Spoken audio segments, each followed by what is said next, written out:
समय बहुत अहम होता है छात्रों के लिए और खासतौर पे उनके लिए जो प्रभावित हैं, जिस तरीके से गंभीर सवाल उठ रहे हैं, आप लोगों ने भी उठाया है।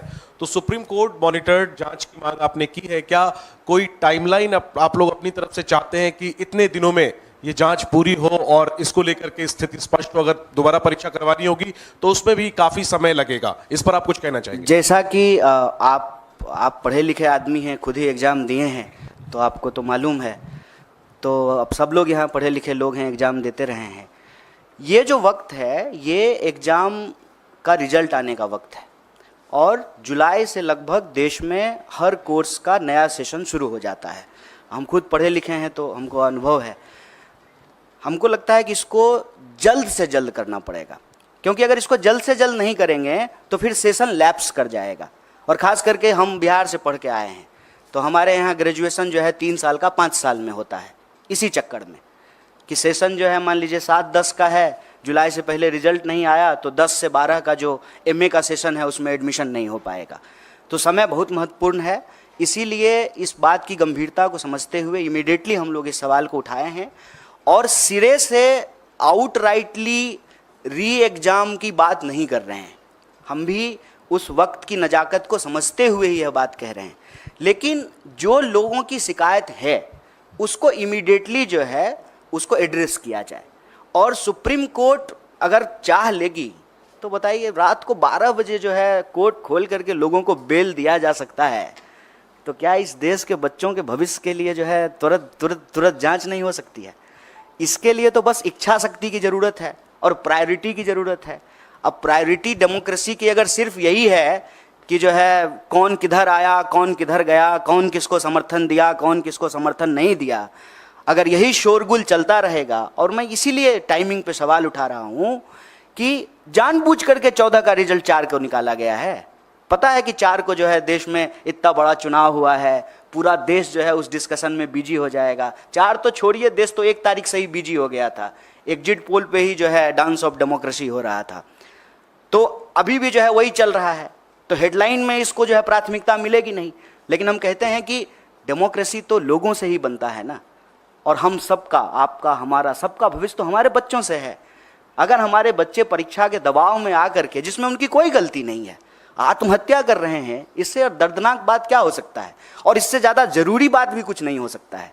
इस पर जो है तुरंत कार्रवाई करनी पड़ेगी, क्योंकि सेशन शुरू होने वाला है। तो ये सारी प्रक्रिया जो है तुरंत शुरू करना पड़ेगा। 24 लाख से ज़्यादा लोग, ज़्यादा स्टूडेंट जो हैं वो एग्ज़ाम में अपीयर हुए हैं।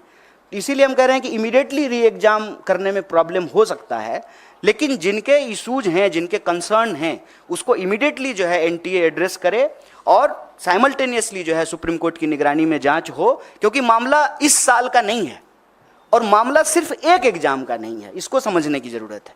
आप कोई भी एग्ज़ाम उठा के देख लीजिए, देश में हर एग्ज़ाम की कमोबेश यही हालत हो गई है।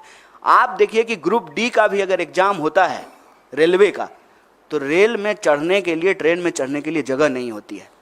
मंदिर, मस्जिद, गुरुद्वारा, धर्मशाला, प्लेटफॉर्म, कोई ऐसी जगह नहीं है जहां बच्चे जो हैं वो गमछा डाल करके सो नहीं रहे। देश में होने वाले किसी भी एग्ज़ाम की हालत आप देख लीजिए, किसी भी एग्जामिनेशन सेंटर के बाहर जा करके देख लीजिए। ये एक देश के लिए गंभीर विषय है। समय की नज़ाकत को समझते हुए इसको तुरंत करना चाहिए, ये हमारी मांग है। सर, मैं एक सवाल है कि आप लोगों ने प्रॉमिस किया था अपने मैनिफेस्टो में कि आप लोग इसके अगेंस्ट जो है स्ट्रिक्ट एक्शन लेंगे, लॉ भी बनाया जाएगा, लेकिन क्योंकि अब इंडिया ब्लॉक की सरकार नहीं आएगी है, तो क्या आप लोग किस तरीके से एनडीए पर इस बात का दबाव डालेंगे? क्या आप सड़कों पर जाएंगे या फिर कोर्ट में आप लोगों की तरफ से भी इसकी कोई अपील की जाएगी? देखिए, एक अव्वल तो ये जान लीजिए कि विद्यार्थी इस देश के किसी राजनीतिक पार्टी या राजनीतिक दल के मोहताज नहीं है। और मैं आपको पीछे हुए 4-5 आंदोलनों का एक उदाहरण दे सकता हूँ। कोई लीड नहीं कर रहा था, चाहे एसएससी का मामला हो, अग्निपथ का मामला हो, किसी भी एग्ज़ाम में जो गड़बड़ी हुई है या गलत नीति सरकार लेकर के आई है, उसको कोई पॉलिटिकल पार्टी लीड नहीं कर रही थी। साइमल्टेनियसली जो है, क्योंकि जिसका जीवन उससे जुड़ा हुआ है, जिसका पूरा का पूरा भविष्य उससे जुड़ा हुआ है, उसके पास सड़क पर निकलने के अलावा कोई रास्ता नहीं बचता है। तो पॉलिटिकल पार्टी के मोहताज नहीं है। लेकिन उन विद्यार्थियों को हम ये कहना चाहते हैं कि इस देश की जिम्मेदार विपक्ष होने के नाते, इस देश की सबसे बड़ी विपक्षी पार्टी होने के नाते, इस देश का one of the biggest student organization के बिहाफ पर हम आपको कह रहे हैं कि स्टूडेंट को हम साथ देंगे। और हमारे लिए एक गंभीर विषय है, चुनाव पर चर्चा करने की बजाय, सरकार बनेगी कि नहीं बनेगी इसकी चर्चा करने की बजाय, अगर हम नीट के सवाल को प्राथमिकता दे रहे हैं तो आप हमारा कंसर्न समझ सकते हैं। हमारी सरकार नहीं बनी है, ठीक बात है।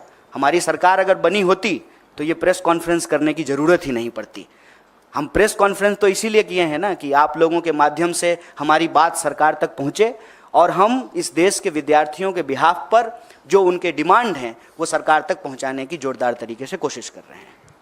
सर मेरा सवाल ये है, प्रदर्शन के मामले में आपको मैं बता दूं, ऑलरेडी कई जगह पे प्रोटेस्ट हो रहे हैं। हमारा जो है, हमने जो कंसर्न स्टूडेंट्स हैं उनसे बात की, उसमें से कुछ लोग ऑलरेडी कोर्ट मूव कर गए हैं। तो जब वो ऑलरेडी जो है पिटिशनर बन गए हैं तो हम लोगों को जो है उन्हीं के साथ हैं हम लोग जो है अलग से पिटिशनर नहीं बन रहे हैं, उनके साथ रहेंगे। और दूसरा ये कि हम तुरंत जो है एनटीए के साथ जो है एक डेलीगेशन भी मिलेगा और जो विद्यार्थी आंदोलन कर रहे हैं उनके साथ हम पूरी तरह से खड़े हैं और हमारा पूरा नैतिक समर्थन है।